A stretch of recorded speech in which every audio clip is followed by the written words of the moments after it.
तो राजगढ़ लोकसभा चुनाव दिलचस्प हो चुका है क्योंकि पूर्व मुख्यमंत्री दिग्विजय सिंह की एंट्री जो है वो राजगढ़ जिले में हो चुकी है।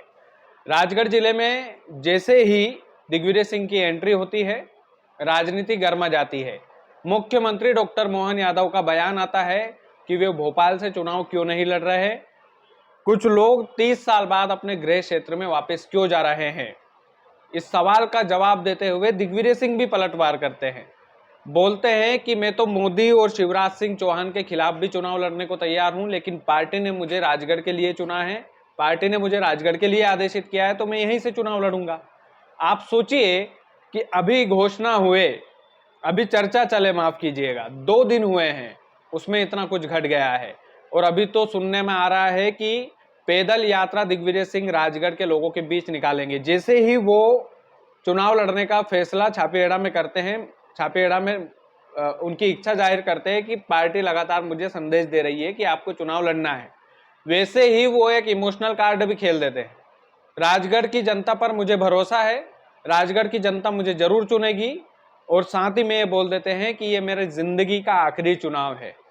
अब दिग्विजय सिंह की बातों पर राजगढ़ की जनता भरोसा करेगी कि नहीं करेगी, ये तो आने वाला वक्त बताएगा, ये तो आने वाला समय तय करेगा कि दिग्विजय सिंह यहां से बाजी मारेंगे कि नहीं मारेंगे।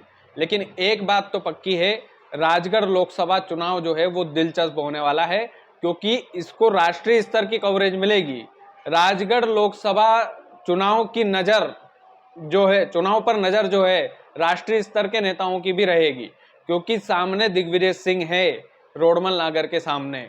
अगर रोडमल नागर ये चुनाव जीतते हैं तो ये उनकी जिंदगी की राजनीति का सबसे सुनहरा पल होगा, क्योंकि अगर वो ये चुनाव जीतते हैं तो कोई बड़ी भारी बात नहीं है, उनको केंद्र में मंत्री भी बना दिया जाए, क्योंकि इतने बड़े नेता को हराना कोई छोटी मोटी बात तो है नहीं।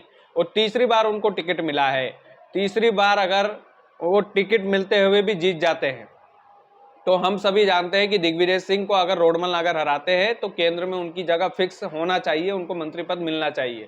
खैर ये तो बात की बात है, अभी दिलचस्प मुकाबला होने वाला है। और अभी जैसा मैंने बोला कि पैदल यात्रा निकालने की उन्होंने आज घोषणा की है कि हम जो है पैदल यात्रा निकालेंगे। और मुख्यमंत्री का बयान भी आ गया है। मुख्यमंत्री डॉक्टर मोहन यादव ने कहा कि 30 साल बाद कोई अपने गृह क्षेत्र लौट रहे हैं, वे भोपाल से चुनाव क्यों नहीं लड़ते हैं। तो ये तमाम सारी बयानबाजियां तो अब पूरे चुनाव में देखने को मिलेगी, क्योंकि दिग्विजय सिंह चुनावी मैदान में है। वो खुलेआम जो है, आप सभी जानते हैं, मुकाबला करने में माहिर है, सारी चीजें हैं। सांसद रोडमल नागर ऐसा नहीं है 10 साल तक सांसद रहे हैं तो वो मुकाबला लड़ने में माहिर नहीं है, लेकिन दिग्विजय सिंह और सांसद रोडमल नागर के बीच की ये जो टक्कर है वो बड़ी दिलचस्प होगी। राजगढ़ की जनता ने विधानसभा चुनाव में कांग्रेस के कार्यकर्ताओं का मनोबल गिराया है, उस मनोबल को दिग्विजय सिंह के आने से थोड़ा सा उत्साह मिला है। जो कट्टर कांग्रेसी कार्यकर्ता, उनके मन में थोड़ा सा एक उम्मीद जगी है कि हाँ भाई, अब हम ठीक से चुनाव लड़ेंगे। एक उत्साह का जो माहौल होता है, वो उत्साह का माहौल अभी राजगढ़ में है।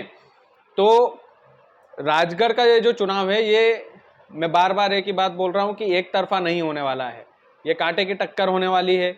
हाँ, कुछ लोग बोलते हैं जो है अब की बार 4 लाख पार, ऐसे कुछ नारे लिख रहे हैं।